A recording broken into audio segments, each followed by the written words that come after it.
Hello everyone, आप सभी का फिर से स्वागत है। यह घटना चक्र इतिहास का डिस्कशन है और आज का टॉपिक है मुगल कालीन प्रशासन। तो चलिए स्टार्ट करते हैं।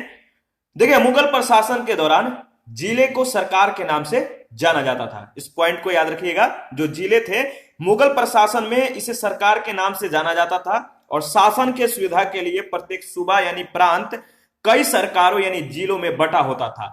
सरकार को पुनः परगना या महल में विभाजित किया गया था। प्रत्येक सरकार के प्रमुख अधिकारी फौजदार, अमलगुजार, काजी, कोतवाल, बितिकची और खजनदार होते थे। मुगल काल में मीर बख्शी सैन्य विभाग का प्रधान था। वह सरखत नामक प्रमाण पत्र पर हस्ताक्षर करके सैनिकों का मासिक वेतन भी निर्धारित करता था। इसके अतिरिक्त प्रांतों में भी बख्शी होते थे जो मीर बख्शी के नियंत्रण में कार्य करते थे। मुगल शासन में मीर बख्शी भू राजस्व अधिकारियों का पर्यवेक्षण करता था, साथ ही सैन्य विभाग के वेतन के लिए भी उत्तरदायी था। सर जदुनाथ सरकार ने मीर बख्शी को वेतनाधिकारी यानी पे मास्टर कहा है, किंतु वेतनाधिकारी का कार्य मीर बख्शी का नियमित एवं स्थायी कार्य नहीं था। वेतनाधिकारी का कार्य दीवान ए तन करता था। याद रखिएगा। देखिए, मुगल काल में मनसबदारों के सैनिकों के अतिरिक्त दो प्रकार के और घुड़सवार सैनिक थे जो अहदी तथा दाखिली कहलाते थे। अहदी और दाखिली, याद रखिएगा। अहदी सैनिक बादशाह के द्वारा नियुक्त किए जाते थे और उसके अंगरक्षक के रूप में कार्य करते थे, और दाखिली जो थे सैनिक की भर्ती बादशाह के द्वारा की जाती थी। यद्यपि इसको मनसबदारों की सेवा में रखा जाता था। मुगल प्रशासन में मुहत्तसिब जन आचरण के निरीक्षण विभाग का प्रधान था। मुहत्तसिब जो था जन आचरण के निरीक्षण विभाग का प्रधान था। उसका कार्य सार्वजनिक आचरण को ऊंच बनाए रखना था। वेश्याओं को नगर से निष्कासित कर एक नए स्थान पर बसाया गया और उसका नाम शैतानपुरी रखा गया। याद रखिएगा। मनसबदारी व्यवस्था के अंतर्गत 33 वर्ग थे। उन्हें कभी कभी मशरूत अथवा सशक्त पद भी प्राप्त होते थे। अकबर ने अपने शासनकाल के 40वें वर्ष में जात और सवार जैसे दोहरी व्यवस्था लागू की। जिस मनसबदार से अपने जात या व्यक्तिगत दर्जे के अनुरूप सवार रखने की अपेक्षा की जाती थी, उसे उसके दर्जे की पहली कोटि में, जिसे आधे सवार रखना अपेक्षित था उसे दूसरी कोटि में, और जिसे आधे से भी कम सवार रखना अपेक्षित था उसे तीसरी कोटि में रखा जाता था। याद रखिएगा, जो सवार पद था, सवार पद जात पद से कभी ऊपर नहीं हो सकता था। यह प्रश्न बहुत बार पूछे जा चुके हैं, तो याद रखिएगा जो सवार पद है जात पद के या जात पद से कभी ऊपर नहीं हो सकता था। और इस व्यवस्था में सैनिक और असैनिक अधिकारियों का ही एक सेवा संवर्ग था। मुगल प्रशासनिक शब्दावली में माल शब्द भू राजस्व से संबंधित था। पुर्तगालियों के द्वारा 1605 ईस्वी में तंबाकू भारत लाया गया। इसके बाद ही तंबाकू भारत के जनसामान्य में जो है बहुत लोकप्रिय हो गया। कुछ ही वर्षों में तंबाकू पीने की आदत जो है लोगों में इतनी अधिक प्रचलित हो गई, यानी ये आदत से इतने ग्रसित हो गए तंबाकू पीने की आदत से, कि इस नुकसानदेह आदत से बचने के लिए 1617 ईस्वी में जहांगीर को निषेध जारी करना पड़ा। मुगल प्रशासन में विद्वानों एवं धार्मिक लोगों को दी जाने वाली राजस्व मुक्त अनुदान भूमि को मदद एवं मास कहा जाता था।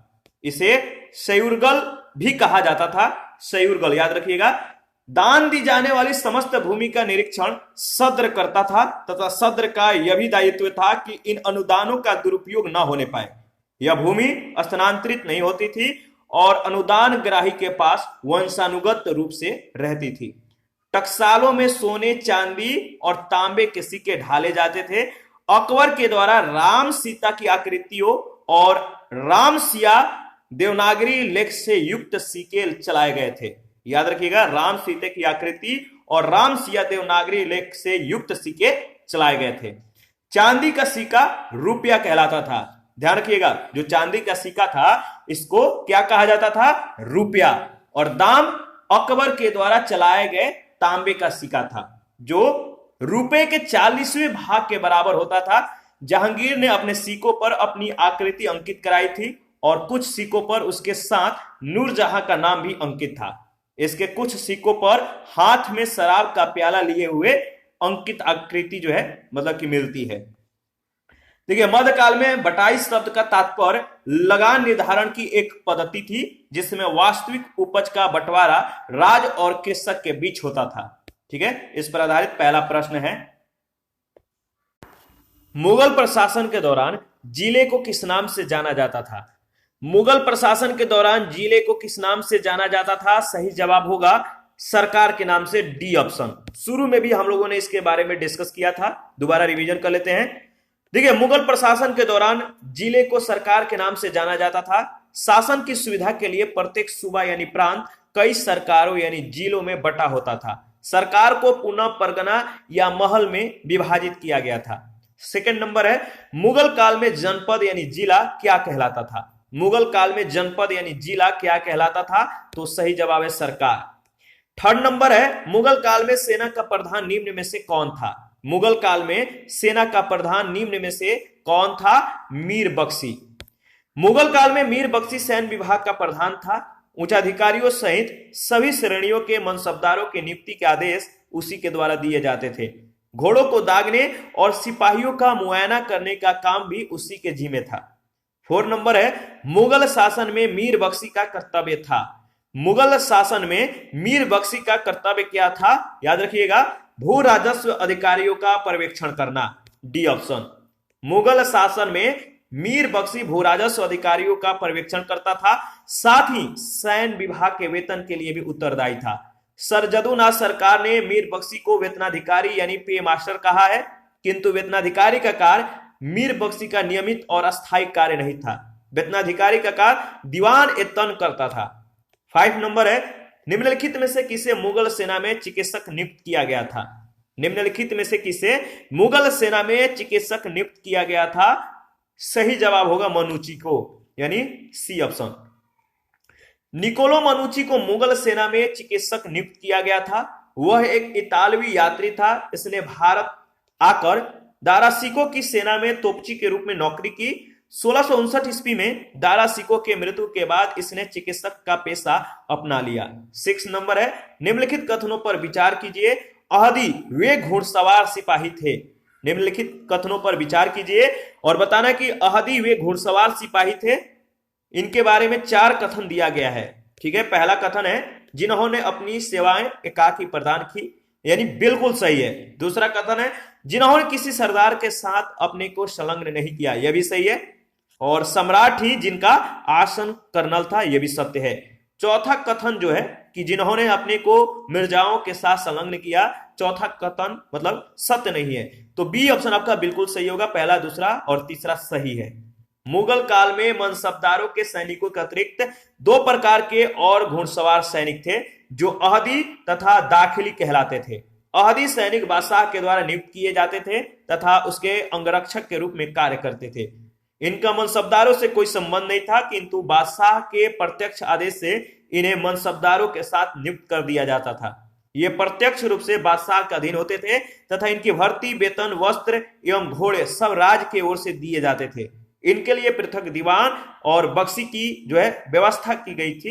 एक अहदी घुड़सवार को 500 रुपए वेतन देने का जो है उल्लेख मिलता है, जबकि एक साधारण घुड़सवार को 12 रुपए से लेकर 15 रुपए तक ही वेतन दिया जाता था। अकबर के समय में अहदी सैनिकों की संख्या 12,000 हो गई थी। ये बादशाह के सबसे योग्य और वफादार सैनिक माने जाते थे। 7 नंबर है, मुगल प्रशासन में मुहत्तसिब क्या था? तो बताइए, मुगल प्रशासन में मुहत्तसिब क्या था या मुहत्तसिब थे? कौन थे? तो लोक आचरण अधिकारी। मुगल प्रशासन में मुहत्तसिब जन आचरण के निरीक्षण विभाग का प्रधान था।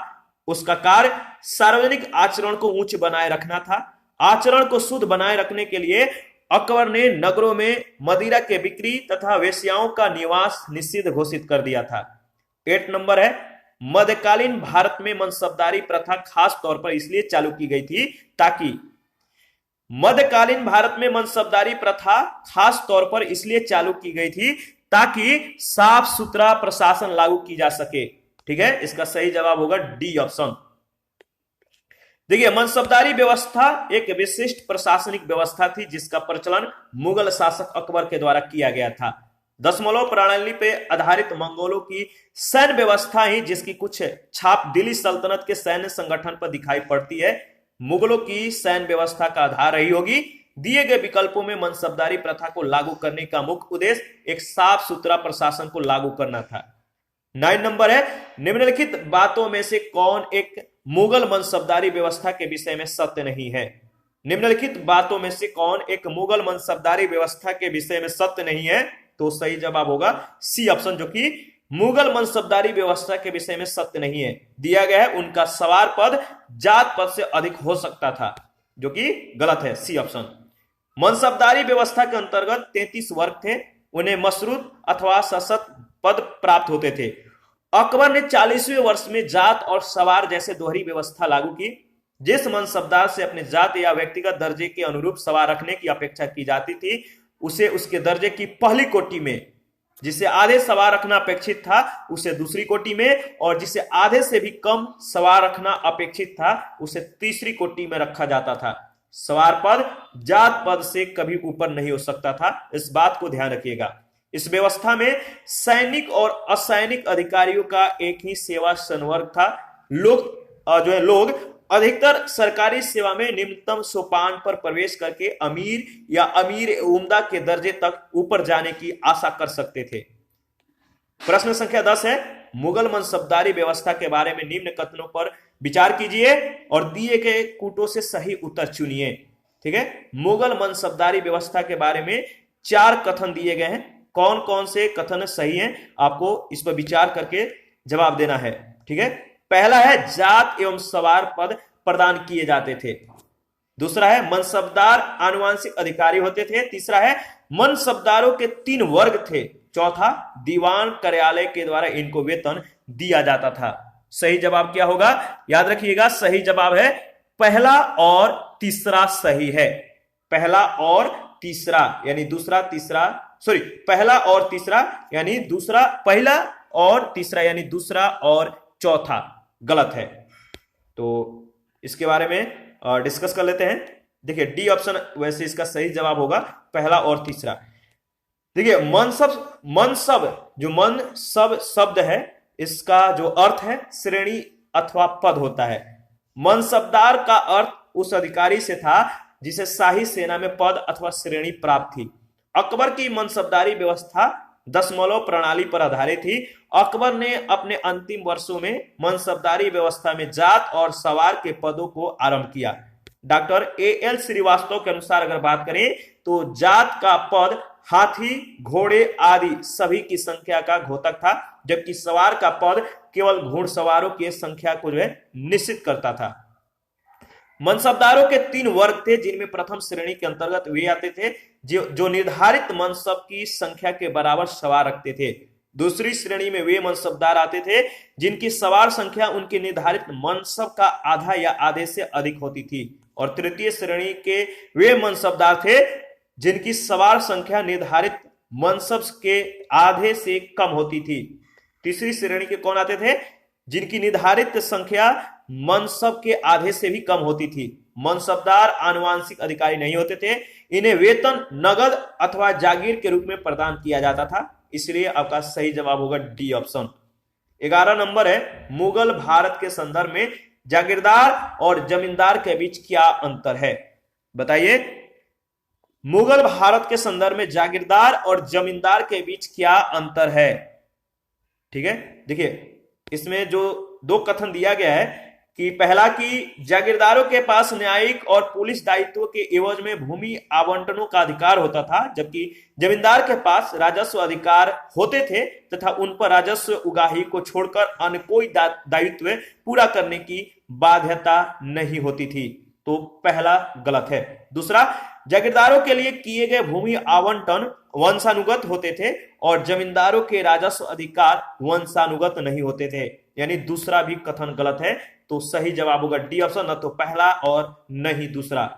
मुगल प्रशासनिक प्रणाली में मनसबदार सैन्य और प्रशासनिक अधिकारी होता था। मनसबदार को सैन्य और प्रशासनिक व्यय तथा वेतन के बदले नगद या जागीर के रूप में भुगतान होता था। जिन मनसबदारों को जागीर प्राप्त होती थी वे जागीरदार कहलाते थे। इन्हें न्यायिक और पुलिस दायित्वों के एवज में भूमि आवंटन अधिकार प्राप्त होते थे। इनके भूमि अधिकार केवल सेवा काल तक ही रहते थे। इसके विपरीत जमींदार पहले से चले आ रहे बड़े भूधारक होते थे और इनका कार्य अपने प्रभाव क्षेत्र से भू राजस्व संग्रह कर राज को देना होता था, जिसके बदले उन्हें लगभग 10 या 11% यानी कतिपय क्षेत्रों में या 25% तक भी था संग्रह शुल्क प्राप्त होता था और इनके राजस्व अधिकार वंशानुगत होते थे। याद रखिएगा, इनके राजस्व अधिकार वंशानुगत होते थे तथा इनका मुख्य उत्तरदायित्व जो होता था राजस्व उगाही होता था, परंतु इसके अतिरिक्त वे कुछ विशिष्ट प्रकार की सेवाएं यानी खिदमत राज्य को देते थे। अपने क्षेत्र में कानून व्यवस्था बनाए रखने और विद्रोही तत्वों से निपटने में राज्य के अधिकारियों की सहायता के अतिरिक्त ये आवश्यक पड़ने पर अपने सैनिक संसाधन भी राज्य को उपलब्ध कराते थे। इस प्रकार दोनों कथन ही सही नहीं है। 12 नंबर है, मुगल कालीन भारत में राज्य की आय का प्रमुख स्रोत क्या था? मुगल कालीन भारत में राज्य की आय का प्रमुख स्रोत क्या था? भू राजस्व, सी ऑप्शन। देखिए, मध्यकालीन भारत में राज्य की आय का प्रमुख स्रोत क्या था? मध्यकालीन भारत में राज्य की आय का जो प्रमुख स्रोत था वो मुख्य स्रोत था भू राजस्व। बाबर के समय में संपूर्ण भूमि को जागीरों में बांट दिया गया। हुमायूं ने अपने समय में भूमि सुधार के लिए कोई कार्य नहीं किया। शेर शाह ने अपने समय में एक सुव्यवस्थित लगान व्यवस्था का प्रबंधन किया, परंतु वह व्यवस्था इस्लाम शाह के मृत्यु के पश्चात नष्ट हो गई। अकबर प्रथम मुगल सम्राट था जिसने लगान व्यवस्था को सुचारू रूप से स्थापित किया और मध्य युग की श्रेष्ठतम लगान पद्धति का निर्माण किया। उसके शासनकाल में सामान्यतः उपज का 1/3 भाग भू राजस्व के रूप में लिया जाता था। शाहजहां के काल में भूमि पर भू राजस्व बढ़कर 50% तक हो गया था। उसने भू राजस्व वसूल करने के लिए ठेकेदारी प्रथा का प्रचलन शुरू किया। 13 नंबर है, मुगल प्रशासनिक शब्दावली में माल प्रतिनिधित्व करता है। मुगल प्रशासनिक शब्दावली में माल प्रतिनिधित्व करता है किसका? वेतन का या भत्तों का या भू राजस्व का या उपयुक्त में से कोई नहीं। तो माल प्रतिनिधित्व करता है भू राजस्व का। मुगल प्रशासनिक शब्दावली में माल शब्द जो है भू राजस्व से संबंधित था। 14 नंबर है, मुगल सम्राट जिसने तंबाकू के प्रयोग पर निषेध लगाया था, वह मुगल सम्राट कौन था? वह मुगल सम्राट जिसने तंबाकू के प्रयोग पर निषेध लगाया था कौन था? जहांगीर। याद रखिएगा। देखिए, पुर्तगालियों के द्वारा 1605 ईस्वी में तंबाकू भारत लाया गया। इसके बाद ही तंबाकू भारत के जन सामान्य में बहुत लोकप्रिय हो गया। कुछ ही वर्षों में तंबाकू पीने की आदत लोगों में इतनी अधिक प्रचलित हो गई कि इस नुकसानदेह आदत से बचने के लिए 1617 ईस्वी में जहांगीर को निषेध जारी करना पड़ा। 15 नंबर है, मुगल प्रशासन में मदद ए मास इंगित करता है। मुगल प्रशासन में मदद ए मास इंगित करता है, बताइए। तो विद्वानों को दी जाने वाली राजस्व मुक्त अनुदत्त भूमि, यानी बी ऑप्शन। मुगल प्रशासन में विद्वानों एवं धार्मिक लोगों को दी जाने वाली राजस्व मुक्त अनुदान भूमि को मदद ए मास कहा जाता था। इसे सयुर्गल भी कहा जाता था। दान दी जाने वाली समस्त भूमि का निरीक्षण सद्र करता था तथा सद्र का यह भी दायित्व था कि इन अनुदानों का दुरुपयोग न होने पाए।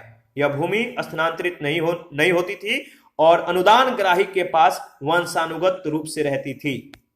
16 नंबर है, मध्यकालीन भारत के ऐतिहासिक स्रोतों में चकला शब्द का प्रयोग हुआ है।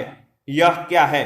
मध्यकालीन भारत के ऐतिहासिक स्रोतों में चकला शब्द का जो प्रयोग हुआ है यह है क्या है? इसका सही जवाब बताइए। 4 ऑप्शन दिए गए हैं। ऑप्शन को जो है एक बार ऑब्जर्व करिए और बताइए इसका सही जवाब क्या होगा। देखिए, इसका सही जवाब है सूबा और परगना के बीच की क्षेत्रीय इकाई था, लेकिन सरकार के समनार्थी नहीं था, यानी सी ऑप्शन। मुगल काल में प्रशासन के सुविधा के दृष्टि से प्रत्येक प्रांत को अनेक सरकारों अथवा जिलों में विभाजित किया गया था। प्रत्येक सरकार अनेक परगनों में विभाजित था। प्रत्येक परगनों के अंतर्गत अनेक गांव होते थे। शाहजहां के काल में कुछ परगनों को एक में मिलाकर एक नई इकाई चकला का संगठन किया गया। 17 नंबर है, मनसबदारी व्यवस्था के संदर्भ में कौन सा कथन सही है? मनसबदारी व्यवस्था के संदर्भ में कौन सा कथन सही है? दो कथन दिए गए हैं। पहला है मनसबदारी व्यवस्था राज के कुलीन वर्ग से संबंधित थी जिसे अकबर ने प्रारंभ किया। दूसरा, मनसबदारी का पद पैतृक था। इसका सही जवाब क्या होगा बताइए? देखिए, इसका सही जवाब होगा केवल पहला कथन सत्य है, यानी ए ऑप्शन।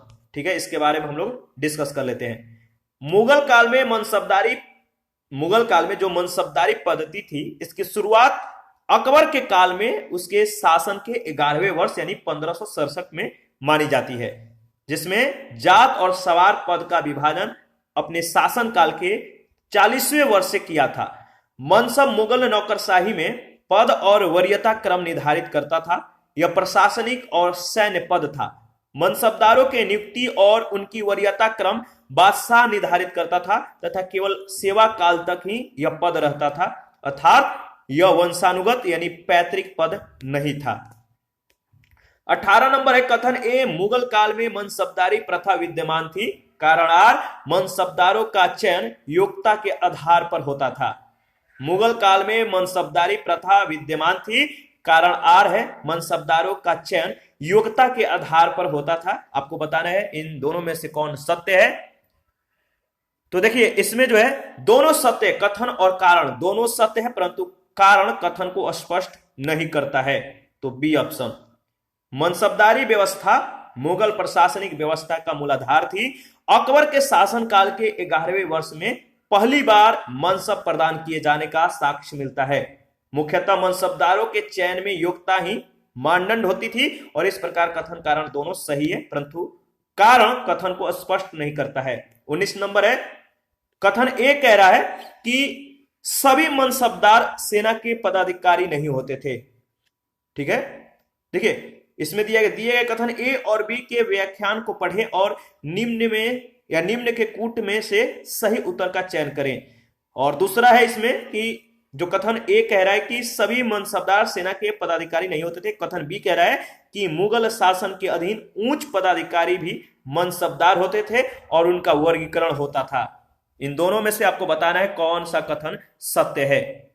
तो सही जवाब है ए और बी दोनों ही सही है, यानी बी ऑप्शन।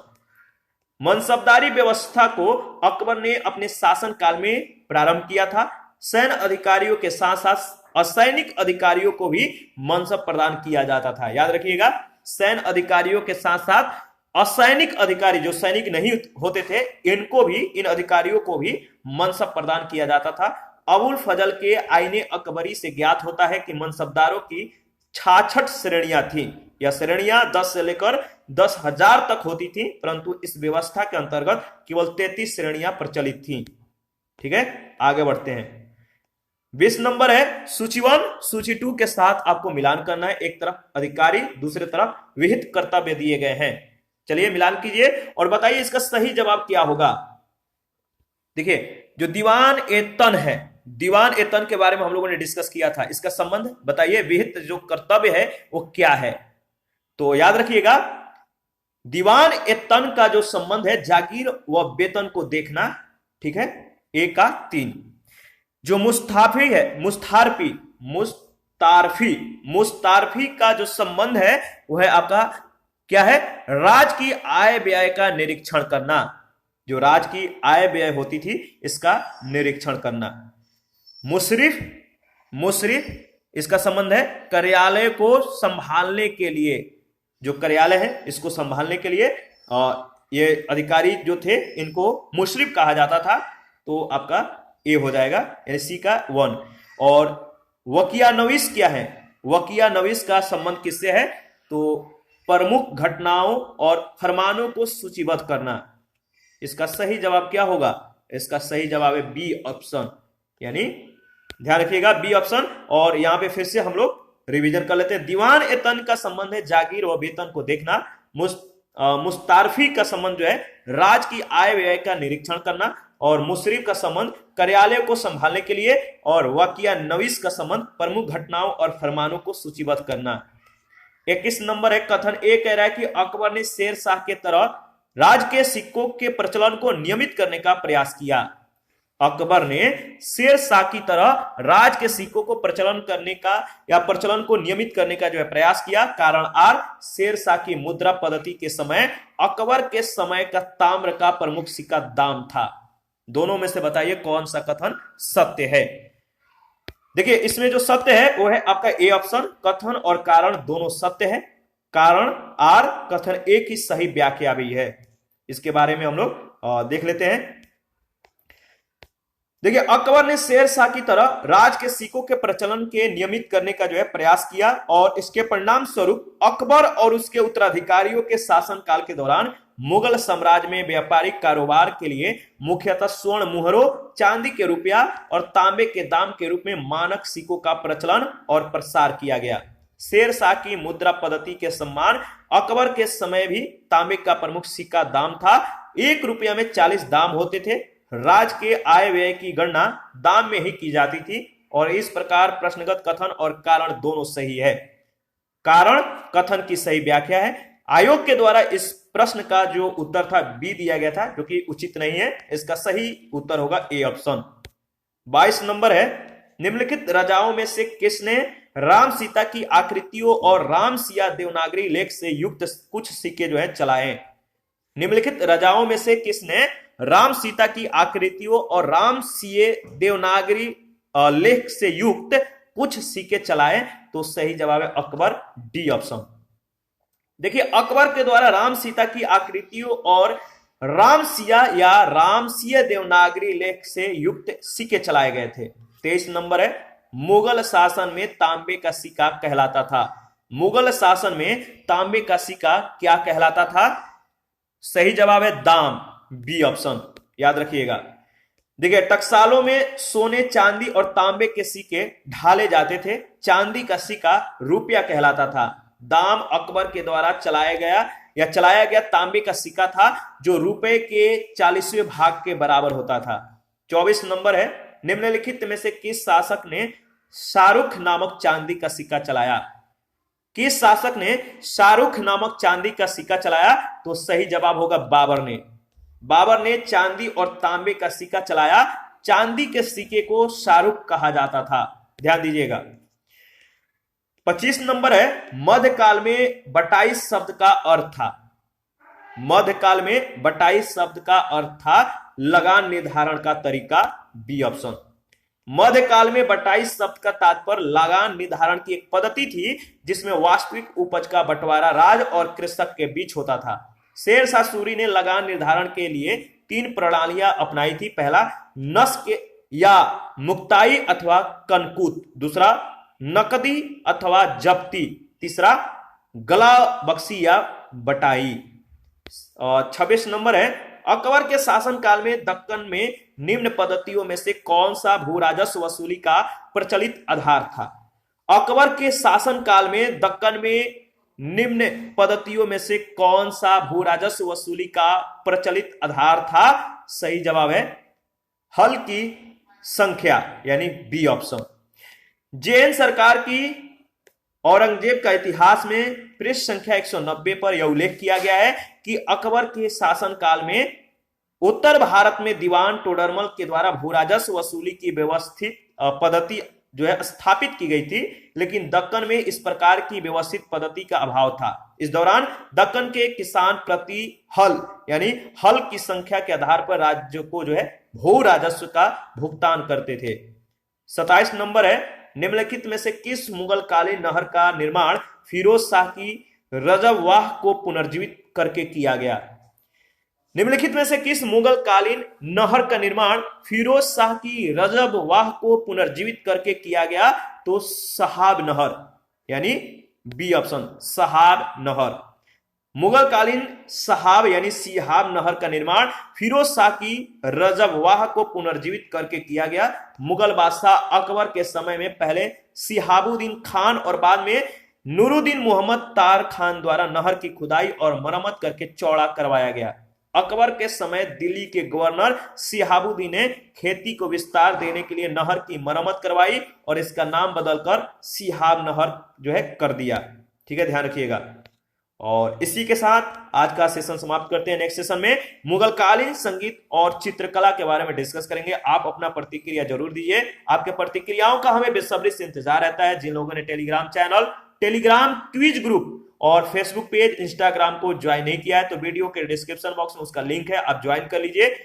क्विज ग्रुप जो है बहुत ज्यादा इंपॉर्टेंट है, रोज रोज और नई क्विज कराए जाते हैं और करीब 300 से 400 रोज एवरीडे क्विज जो है कवर कराया जाता है और वहां पे आपको बहुत सारे चीजें रिवीजन करने को मिलता है। तो आप जो है ज्वाइन कीजिए, वीडियो के डिस्क्रिप्शन बॉक्स में उसका लिंक है और घटना चक्र का सभी पीडीएफ हमारे पास अवेलेबल है। अगर आपको चाहिए तो आप हमें कमेंट कर सकते हैं। थैंक यू, मिलते हैं नेक्स्ट सेशन में।